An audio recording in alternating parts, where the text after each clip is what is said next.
Welcome to the Learning Pines YouTube. We hope this video helps. In this video, I will explain how to make retractable landing gear.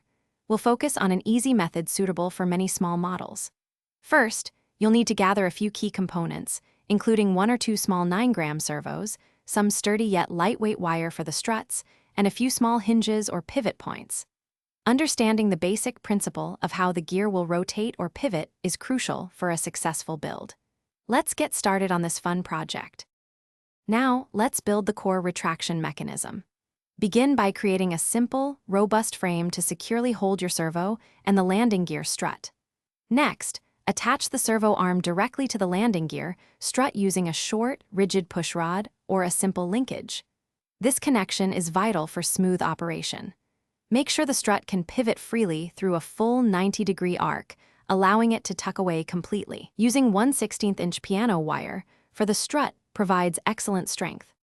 With the mechanism built, it's time for installation and integration into your model. Carefully mount the entire assembly securely within the designated area of your model's fuselage or wing. It's important to verify that the landing gear has ample clearance and does not interfere with any internal components as it moves. Connect the servo to your receiver, assigning it to an appropriate channel.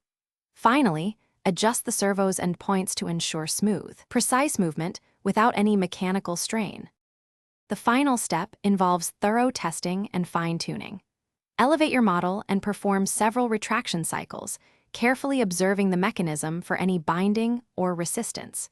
Make small adjustments to the linkages or servo settings to achieve consistent and reliable movement every time. It's crucial to ensure the landing gear locks securely in both its extended and fully retracted positions. With a little patience, you'll have perfectly functioning, retractable landing gear ready for action. Thanks for watching. Consider subscribing if we helped you.